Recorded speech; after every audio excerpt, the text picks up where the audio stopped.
ఇప్పుడు రాజకీయ నాయకులు చేసే హడావిడి అంతా ఇంత కాదు. ఒకసారి ఎమ్మెల్యేగా చివరికి కనీసం కార్పొరేటర్ గెలిచినా కూడా వారి స్థాయి భారీగా ఉంటుంది. మంది మార్పులు మనుషుల గణంతో పెద్దగా హడావిడి చేస్తూ ఉంటారు. వారి బంధువులు చెప్పనక్కర్లేదు. కొడుకు తన బంధువులంతా కూడా పెద్ద ఎత్తున హల్చల్ చేస్తూ ఒక చిన్న కార్పొరేటర్ అన్న కూడా భారీ ఎత్తున అనుచర గాలిని పోగేసుకొని విధుల వెంట వెళ్తూ ఉంటారు. కానీ ఒక మాజీ సీఎం మనవడు అయి ఉండి ఒక వాచ్మెన్గా పనిచేస్తూ ఉన్న దామోదరం సంజీవయ్య గారి మనవడు మనతో ఉన్నాడు. అసలు మాట్లాడే ప్రయత్నం చేద్దాం. అసలు ఏమిటి అంతరంగం అనేది, ఎందుకు అసలు వాచ్మెన్గా ఒక సెక్యూరిటీ గార్డ్గా స్థిరపడాల్సి వచ్చింది, ఒక సీఎం మనవడు అయి ఉండి ఆ స్థాయి ఎందుకు రాజకీయాల్లో కొనసాగలేకపోయారు అనేది కూడా అసలు మనం శ్రీధర్ గాంధీ మాట్లాడే ప్రయత్నం చేద్దాం. ఒకసారి చెప్పండి, మీరు ఒక మాజీ సీఎం మనవడు, అందులో దామోదరం సంజీవయ్య అంటే 2 రాష్ట్రాలు పేరెన్నికగా రాజకీయ నాయకుడు, కానీ మీరు ఒక సాధారణ వాచ్మెన్గా సెక్యూరిటీ గార్డ్గా కొనసాగుతున్నారు. ఏంటి సార్ రీజన్? అంతే సార్, మా పెద్దలు అట్లా సింపుల్గానే కష్టం చేసుకొని తినేది ఎట్లా అలవాటు చేసినారు. మనకి ఇంకేం హంగు ఆర్బాటాలు ఏం లేదు, కష్టపడతానని తింటానని అంతే. అంటే ఇప్పట్లో ఒక రాజకీయ నాయకుడు అంటే కనీసం ఒక 100 మంది వెంటేసుకోవడం రావడము, లేదా మంది మార్పులంగా అనుచరగడంతో భారీ ఎత్తున హంగామా క్రియేట్ చేస్తూ ఉంటారు. కానీ మీరు చూసే మాత్రం చిన్న ఇంట్లో ఉంటూ ఒక సెక్యూరిటీ గార్డ్గా కూడా విధులు చేస్తున్నారు. మీకు ఇది ఎలా అనిపిస్తుంది?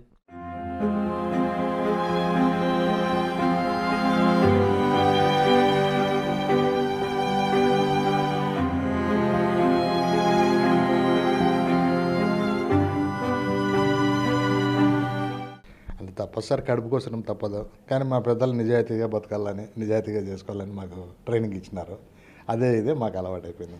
అంటే ఒక మాజీ సీఎం మనవడు అయ్యి ఉండి రాజకీయాల్లో కొనసాగకుండా ఎందుకు ఈ వేరే రంగాన్ని చూస్ చేసుకోవడం కానీ, ఆయన వారసత్వం ఎందుకు కొనసాగించలేకపోయారు? ఏమీ ఇంట్రెస్ట్ లేదు సార్, రాజకీయాలు అంటే ఇంట్రెస్ట్ లేదు.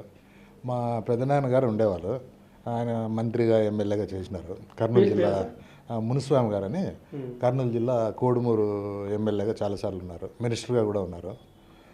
ఆయన తర్వాత మేము అంత ఇంట్రెస్ట్ చూపలేదు రాజకీయాలంటే. ఇంతవరకు అయితే ఏం లేదు సార్. మా ఫాదర్ అయితే కొద్ది రోజులు కాంగ్రెస్లో డిస్టిక్ కాంగ్రెస్ కమిటీ మెంబర్గా ఉండేవాళ్ళు. తర్వాత ఆయన చనిపోయిన తర్వాత ఎవరు ఇది లేదు సార్, మా పని మేము చేసుకొని తింటున్నాం సార్. మీరు ఎంతమంది సార్ దామోదరం సంజీవ్ గారికి మీరు రిలేషన్ ఏ విధంగా అవుతారు? మనవడు అంటారు కదా, అంటే ఏ విధంగా మనవడు సార్? మా father number 1 sir. Number 4 Sanjeevaiah garu. ఆయనకి పిల్లలు లేరు, మా పెదనాన్నగారిని అడాప్ట్ చేసుకున్నారు. అట్లా ఆ విధంగా మాకు వారసత్వం వచ్చింది. దీంట్లోనే మేము పెద్ద ఆయన సంతానం కాబట్టి మా తాతగారు ఆయన చదివించడం కానీ చేయడం కానీ, అందువల్ల మాకు ఎక్కువ ఆయనకు లింకప్ అయింది. అందువల్లనే మా పెద్దనాయన కూడా రాజకీయాల్లోకి ఆయన వారసుడిగా ప్రకటించినారు. అంతటితో అయిపోయింది. మీరు మాకు కనీసం మళ్ళీ ఒకసారి మనం రాజకీయానికి వెళ్దాము, మన స్థాయి చూపిద్దాము, లేదా మనము ఆ లెగసీ కంటిన్యూ చేద్దాం మీకు ఎప్పుడు అనిపించలేదు సార్? ఏం అనిపించలేదు సార్, ఏదో పని చేసుకోవడంలోనే బాగా తృప్తి ఉంది. కష్టం చేసుకొని తినే దాంట్లోనే ఎంత తృప్తి ఉంది, ఎంతో మనశ్శాంతి ఉంది. ఎందుకు రాజకీయాలంటే గొడవలు అయిన ఎత్తులు అన్ని చదరంగం లాంటి అది, అందుకని పెద్ద ఇంట్రెస్ట్ చూపలేదు సార్. అంటే ఒక సీఎం మనవడు అంటే వారికి మంది అనుచరు కానీ భారీగా ఆస్తులు పోగేసుకుంటారంటూ కూడా బయట పెద్ద ఎత్తున ప్రచారం జరుగుతుంది. అంత నిజం కూడా ఉండొచ్చు. మనం చూస్తూ రాజకీయ నాయకులంతా కూడా వారి కొడుకులు మనవాళ్ళు కానీ భారీ స్థాయిలో స్థిరపడి అమెరికా, ఆస్ట్రేలియా నగరాల్లో కూడా స్థిరపడిపోయి ఉంటారు. కానీ మీరు ఒక వాచ్మెన్గా కూడా కొనసాగుతున్నారు అంటే ఏంటి సార్? మీ నాన్నగారు పెద్దగా ఏం లేదు సార్, ఒక 5.5 ఎకరం ఉంది. అది కూడా పెద్ద రేట్లు ఏం లేవు అప్పుడు. ఇక్కడ మన కర్నూలు జిల్లా పెద్దపాడు అంటే కర్నూలుకి 5 కిలోమీటర్లు అవుతుంది. అక్కడ ఇప్పుడు కూడా మా ఇల్లు ఉంది, ఎవరైనా చూడొచ్చు. మొన్న రాహుల్ గాంధీ గారు వచ్చినారు, పవన్ కళ్యాణ్ గారు వచ్చి చూసేకి చూసే ఉంటారు అది ఇల్లు ఎంత ఉంది ఏమనేది. అంతే, మా ఆస్తి అంతే సార్. మీకు పెద్ద ఎత్తున ఆస్తులు కానీ పోగేసుకోవడం ఏం లేవు సార్. మా ఫాదర్ ఏదో సొంతలు చేసి పెట్టిపోయినాడు, అంత దాంట్లోనే ఉన్నాం. అంతే. మాజీ సీఎం స్థాయి మనవడు అయ్యింది ఇప్పుడు నామోషిగా ఫీల్ అవ్వట్లేదు, ఈ పని చేస్తున్నాం మనము అంటే మామూలుగా సీఎం స్థాయి వ్యక్తులు కానీ మా బంధువులు కానీ పెద్ద ఎత్తున ఆస్తులు పోగేసుకొని వాళ్ళ ఇల్లు పెద్ద బంగ్లాలు కట్టుకొని ఉంటారు. కానీ మీరు ఎప్పుడు నామోషిగా ఫీల్ అవ్వలేదు, చిన్న పని చేస్తున్నాం మనం అనేది ఏం కలగలేదు సార్. నాకేమో ఆత్మసంతృప్తి ఉంది, జాబ్ సాటిస్ఫాక్షన్ ఉంది, బాగానే ఉంది నా జీవితం. ఇప్పుడు కూడా మళ్ళీ ఏదో పోస్ట్ అడుక్కున్నాము రిటైర్డ్ అయినా కూడా.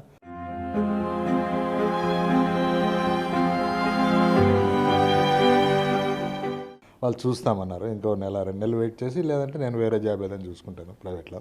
మీకు ఎలా గడిచేసే కుటుంబం ఇన్నా, మీకు ఇంత పెద్ద కుటుంబం, ఇంత పెద్ద స్థాయి ఉన్న వ్యక్తులు మీకు ఎప్పుడు కానీ ఇంత పెద్ద స్థాయి మాది, ఇలా జాబ్ చేస్తున్నాం ఏంది మీరు ఎప్పుడు అనిపించలేదు సార్? మీకు ఏం అనిపించలేదు సార్.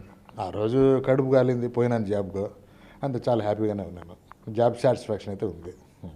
మీకు ఎప్పుడు రాజకీయం రావాలని మళ్ళీ మరొకసారి రావాలని అనిపించింది ఇప్పటికి కూడా? ఇంతవరకు అయితే ఏం అనిపించలేదు సార్, బాగానే ఉంది, హ్యాపీగానే ఉన్నాను. ఎందుకంటే రాజకీయం అంటే అదంతా ఇదే సార్, ఎత్తుకుపోయేతులు అన్నీ ఉంటాయి. ఎందుకు మనకు ప్రశాంతంగా ఉందామనే ఇది కూడా ఒకటి ఉంది. నాకు చాలా బాగానే ఉంది జీవితం. అంటే మీ తాతగారు భార్య ఒక ముఖ్యమంత్రి, మరో అందులో పీసీసీ అధ్యక్షుడిగా పనిచేశారు, రాష్ట్ర ఉమ్మడి ఆంధ్రప్రదేశ్కు పీసీసీ అధ్యక్షుడిగా పనిచేశారు. అనేక పదవులు, మీకు పదవులు కొత్త కాదు. కాకపోతే ఇంత చిన్న స్థాయిలో చిన్న ఇల్లులో నివాసం ఉండడం కానీ ఇవన్నీ మీకు ఎలా అనిపిస్తుంది?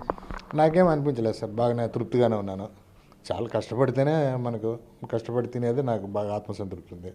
ఎందుకు పెద్ద పెద్ద అమౌంట్లు పెట్టుకుని అవన్నీ ఎందుకు, పెద్ద పెద్ద ఆస్తులు ఎందుకు, ఉన్న చిన్న దాంట్లోనే తృప్తిగా బాగానే ఉంది నాకు. నేను హ్యాపీగానే ఉన్నాను.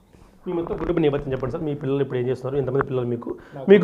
అయితే మీ ఎవరైతే దమ్మల సంజీవయ్య గారికి వారసత్వంగా వచ్చిన వాళ్ళంతా ఇప్పుడు ఎక్కడ నివసిమంటారు వాళ్ళంతా? వాళ్ళు మొత్తం 4 అన్నదమ్ములు సార్ సంజీవయ్య గారు వాళ్ళు. మీ తాతగారు పెద్ద ఆయన మా ఫాదర్ ఆయన కాలం చెందినారు. వాళ్ళు ఇప్పుడు 4 లేరులేండి. ఒక ఆయన వారసులు హైదరాబాద్లోనే ఉన్నారు సార్. ఒక ఆయన వారసులు ఇక్కడ కర్నూలులో ఉన్నారు కొంతమంది. అదే రాధాకృష్ణ గారు అని ఒకసారి వీళ్ళు బీబీసీ వాళ్ళు కూడా ఇంటర్వ్యూ చేసినారు ఆయన. వాళ్ళంతా మా అన్నదమ్ములే. పెద్ద కనెక్షన్స్ అయితే లేవు. ఏదో మెయిన్ ఏదో సందర్భాలు ఫంక్షన్లు ఉంటే కలుసుకుంటాం, లేదంటే లేదు. మీకు ఎలా ఉంది సార్? మీకు ఎంతమంది సార్ మీ పిల్లలు? మీ సంతానం ఎక్కడ? నేను ఇదే సార్, నా కొడుకు బీటెక్ ఇక్కడే మన మహీంద్ర కంపెనీలో ఉన్నాడు ఇంజనీర్గా. అంతే సార్, ఒక్కడే కొడుకు. మీ పిల్లలకు కూడా పిల్లలు సార్? ఇంత పెద్ద మా వంశం మాది, రాజకీయం చరిత్ర వంశం మాది. మీకు ఎప్పుడే కానీ పిల్లలకు కూడా ఈ ఆలోచన కలగలేదా? ఆ రోజు ఆర్టీవీ వాళ్ళు ఇంటర్వ్యూ చేసింటేనే మాకు మర్యాద పోయినట్లుంది, మా నాన్న ఇంటర్వ్యూ ఇచ్చినాడు అని చెప్పి ఫీల్ అయినాడు ఆవిడ. నేను వర్ణాంతర వివాహం సార్. నా భార్య వాళ్ళు రెడ్డి కమ్యూనిటీ. నేను లవ్ మ్యారేజ్ చేసుకున్నాను. అది మీ పిల్లలకు కూడా కలిగిందా రాజకీయాలకు వెళ్దాము అనిపించిందా సార్? వాడు అయితే అప్పుడప్పుడు తిరుగుతుంటాడు సార్. నేను వద్దంట అంటున్నాను. అదే జగన్ గారి దగ్గర పోవడము, ఆ ఫోటోలు దిగడము, అది ఇది ఉన్నాయి కొన్ని. నేను వద్దంటాను. వద్దరం మనకు పని చేసుకుని తింటే చాలు, ఏం వద్దామని అంటున్నాను. ఎందుకంటే మన దగ్గర పెట్టుబడులు ఉండాలా, డబ్బులు ఉండాలా. డబ్బులు అంటే పదవులు వస్తాయి. ఇప్పుడంతా కొనే పనే కదా, అట్లా. అందుకని పెద్ద ఇదేం లేదు సార్. నేను వద్దంటాను మా వాడిని. మీతో ఒకప్పుడు ఫోటోలు దిగిన వాళ్ళు మీ అపార్ట్మెంట్ కోసం, మీ తాతల అపార్ట్మెంట్ కోసం వెయిట్ చేస్తారు. మీరు ఇప్పుడు ఫోటోలు దిగినప్పుడు కానీ వేరే వాళ్ళు వెంట తిరిగినప్పుడు కానీ ఏమనిపిస్తుంది సార్ మీకు? నేనేం తిరగలేదు సార్ ఎప్పుడు. కొద్ది రోజులు అప్పుడు పూర్వం పాత కాంగ్రెస్ ఉన్నప్పుడు కొద్ది రోజులు ఇంట్రెస్ట్ తిరిగినాము, అట్లా అంతే. మళ్ళీ ఎప్పుడు లేదు. అంటే వ్యక్తిగతంగా వీళ్ళు మంచోళ్ళు కదా, బీనారెడ్డి ఎర్సామరెడ్డి అని, అట్లా వాళ్ళ తరఫున తిరిగినాం సార్ అంతా. వాళ్ళు వ్యక్తిగతంగా మంచోళ్ళు కాబట్టి తిరిగినాం అంతా. మీకు ఇప్పుడు కాంగ్రెస్ పార్టీ భరోసా ఇప్పుడు ఆఫర్ ఇచ్చింది సార్? ఏమన్నా ఇటీవల రాహుల్ గాంధీ వచ్చినప్పుడు కానీ ఎప్పుడైనా ఆఫర్ ఇచ్చింది? ఏమన్నా భరోసా రాండి, మీరు మీ తరం రాండి, మీ వంశం అంతా రాండి సార్, మీ పెద్ద చరిత్ర కుటుంబం మీదే. ఏం లేదు. అప్పుడు మా కర్నూలులో మా ఇంటికి కోట్ల విజయభాస్కర్ రెడ్డి గారి ఇంటికి ఆయన రాహుల్ గాంధీ వచ్చిపోయినాడు ఒకసారి. ఎలక్షన్లో వచ్చినారు. ఒకసారి పవన్ కళ్యాణ్ గారు వచ్చినారు. అంటే మా ఇల్లు చూసిపోయినారు. ఆయన కూడా ఏదో అది అంతా ఎగ్జిబిషన్ లాగా పెడతాము, పార్కు లాగా పెడదాం ఏదో అని చెప్పేసి పోయినారు. అంతవరకే సార్. అప్పుడు ముందు ఎలక్షన్లు కాక ముందు ఎలక్షన్లు అప్పుడు జరిగింది ఇది. తర్వాత అయితే ఏం లేదు సార్, ఏం వాయిస్ ఏం లేదు. మీకు ఇప్పుడు చూస్తే ఒకవేళ మీకు మాజీ రాజకీయ కుటుంబంగా చూస్తే ఇప్పుడు పరిపాలన కానీ, ఇప్పుడు ప్రభుత్వాలు కానీ, ఇప్పుడు కాంగ్రెస్ తీరు కానీ ఎలా మారిందో అలాగే ఉందా సార్? మారినట్టే ఉంది సార్. మారింటేనే కొంచెం సీట్లు కూడా పెరిగినాయి కదా ఏమవుతున్నా. అక్కడ నార్త్ బాగా పెరిగినాయి, సౌత్ తగ్గిపోయింది. ఇంకా రాలేదు, ఇంకా పుంజుకోవాలి సార్. మీకు ఇష్టం సార్ కాంగ్రెస్ పార్టీ? మీకు ఇష్టం ఉందా? ఫస్ట్ నుంచి ఉండేది అదే కదా సార్. తర్వాత అన్నీ పుట్టుకొచ్చినాయి. ఫస్ట్ నుంచి మా తాతగారు కూడా దాంట్లోనే కదా ఉండింది. దాంట్లోనే పదవులు ఇచ్చినారు వాళ్ళు సగౌరవంగా. నెహ్రూ గారి పూజ గదిలోకి డైరెక్ట్గా పోయేవారు మా తాతగారు, వితౌట్ అపాయింట్మెంట్. అట్లా ఉన్నాయి కదా మాకు కూడా, వాళ్ళకి గౌరవాలు ఇచ్చినారు కదా. ఇప్పుడు రాజకీయాలు చూస్తే మీకు ఏమనిపిస్తుంది సార్? ఇటు టీడీపీ కానీ వైసీపీ కానీ, ఇటు టీడీపీ గెలవడం కూడా చూస్తే మీకు ఏమనిపిస్తుంది సార్?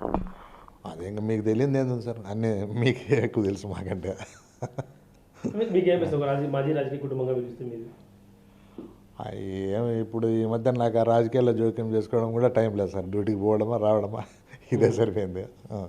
మీకు నైట్ వాచ్గా పనిచేస్తూ ఉంటారు మీరు సార్. మీకు ఎప్పుడే కానీ ఈ థాట్స్ రావడం మీకు నేనేంది నైట్ వాచ్గా పనిచేయడం అనేది? ఫస్ట్లో జాయిన్ అయిన ఒక వారం రోజులు వచ్చినాయి సార్. తర్వాత మర్చిపోయాను. నాకు బాగా జాబ్ సాటిస్ఫాక్షన్ ఉంది. అందులో నాకు ఈ సౌండ్స్ పొల్యూషన్స్ అంటే పడవు. మాకు నైట్ షిఫ్ట్లు ఎక్కువ ఉంటాయి. అట్లా హాయిగా ప్రశాంతంగానే పొద్దుపోతుంది నాకు. ఇప్పుడు రిటైర్మెంట్ అయ్యారు మీరు ఇప్పుడు రీసెంట్గాను. ఇప్పుడు రిటైర్మెంట్ ప్లాన్స్ మరొకసారి ఏమన్నా కొడుమూరులో, ఎందుకంటే కొడుమూరు అనేది ఒక ఎస్సీ రిజర్వ్ నియోజకవర్గము మారింది. మా కర్నూలులో ఉన్నాయి, అనంతపూర్లో కూడా ఎస్సీ వర్గాలు ఉన్నాయి. మీ అంతా కూడా మీరు పుట్టిపెరిగి ఇక్కడే. మళ్ళీ ఒకసారి ఏమన్నా రాజకీయ ప్రారంభించే అవకాశం ఉందా ఇప్పుడు ఏమన్నా? ఇప్పుడు ఆయన మా బ్రదర్ కానీ ఉన్నాడు సార్ కర్నూలులో, రాధాకృష్ణ అని. ఆయన అయితే రాజకీయాల్లో ఉన్నాడు, కాంగ్రెస్ పార్టీలోనే ఉన్నాడు. మొన్న ఫార్మాలిటీ కూడా ఊరికే నిలబడి, ఎట్లా రాదు కదా కాంగ్రెస్ ఇక్కడ, ఊరికే నిలబడి అట్లా పేరు తెచ్చుకున్నాడు. వాళ్ళు ఏమన్నా చెప్పలేము సార్. మీరు మీ వైపు నుంచి ఇప్పుడు మా పెదనాయన కూడా మాజీ మంత్రి అన్నీ ఉన్నాయి, వాళ్ళ పిల్లలు కూడా ఉన్నారు, హైదరాబాద్లో ఉన్నారు. వాళ్ళు కూడా ఏమైతే ఇంట్రెస్ట్ లేరు రాజకీయాల్లో. మీరు సార్? నాకైతే ఏం పెద్దగా ఇంట్రెస్ట్ లేదు సార్. ఇప్పుడు జీవితం అంతా జీవితంగా, ఎందుకంటే మన దగ్గర ఏం పెద్ద డబ్బు లేదు.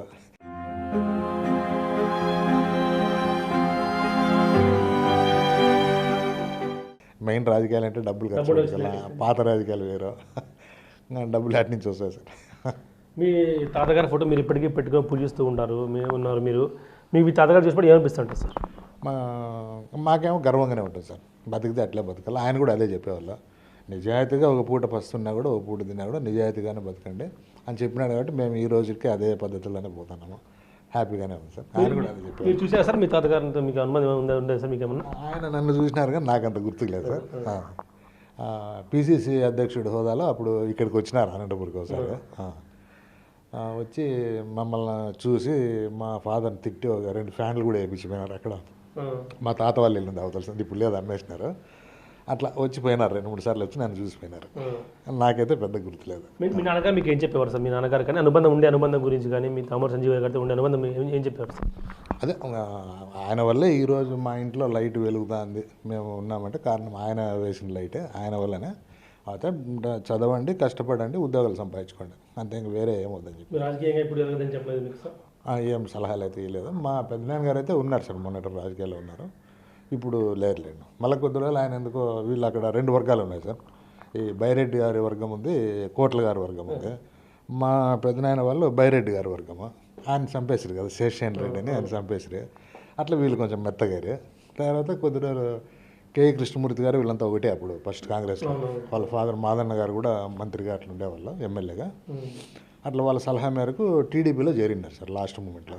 ఆ తర్వాత చనిపోయారు హెల్త్ బాగాలేక. ఆ తర్వాత ఇంకెవరు అనుకోలేదు సార్. ఒకవేళ మీరు ప్రజెంట్ రాజకీయాలు చూస్తే, చివరిగా చెప్పండి, ప్రజెంట్ రాజకీయాలు చూస్తే మీకు ఏమనిపిస్తుంది? రాష్ట్రంలో కానీ దేశంలో కాంగ్రెస్ పార్టీ మరోసారి పుంజుకునే అవకాశం ఉందంటారా? ఇక్కడైతే అనుమానం సార్, ఇక్కడ మన ఆంధ్రప్రదేశ్లో డౌటే. ఎందుకంటే బంగారట్ల రాష్ట్రాన్ని విభజించినారు, మనకు జాబ్స్ అవకాశం లేకపోయింది. ఇంక ఇక్కడ ఆంధ్ర వాళ్ళ మధ్యలో మనం ఏం కాంపిటీట్ చేస్తామో, వాళ్ళతో ఏంది పోటీ పడతామో, ఏడు ఉద్యోగాలు వస్తాం మనకు. ఒకసారి అప్పుడు విడిపోయిన తర్వాత ఎస్ఐ పోస్టులు ఫిలప్ చేసినారు సార్. 880 పోస్టులు అయితే 80 పోస్టులు ఇచ్చినారు మనకు రాయలసీమకు. అట్లా ఉంటుంది అది, ఎందుకంటే అక్కడ అన్నీ భారీగానే ఉంటాయి. వాళ్ళు ఒక పంట వరదల్లో పోయినా 3 పంటలు ఉంటాయి వాళ్ళకి. ఇక్కడ ఏంది పండితే చినికే పండాలి, లేకపోతే లేదు. దేశంలో పరిస్థితి, కాంగ్రెస్ పరిస్థితి దేశంలో పుంజుకున్నట్టే సార్, పుంజుకున్నట్టే బాగానే ఉంది ఇప్పుడు పరిస్థితి. బాగానే, మొన్న సీట్లు బాగా ఎక్కువ వచ్చినాయి కదా. అధికారులకు వచ్చే అవకాశం ఉందంటారు కాంగ్రెస్ పార్టీ నెక్స్ట్కి? ఏమన్నా కానీ నెక్స్ట్కు అవకాశం ఉంది. రాహుల్ గాంధీ గారి నాయకత్వంలో ఖచ్చితంగా ఉంది సార్. ఇక్కడ ఏమో డౌటే కానీ చెప్పలేను, కానీ ఆంధ్రాలో నెక్స్ట్ అయితే అధికారంలోకి వచ్చే ఆస్కారం ఉంది. ఇప్పుడే వచ్చేది ఉంది, అది ఏదో కొంచెం మీకు కూడా తెలిసి కదా, అంత అది ఇట్లా ఇది ఇట్లా అంటారు కదా, అదే మిస్ అయిపోయింది. 100% ఉంది సార్. అంటే నిజాయితీగా ఎలక్షన్లు జరిగితే 100% వచ్చే ఆస్కారం ఉంది.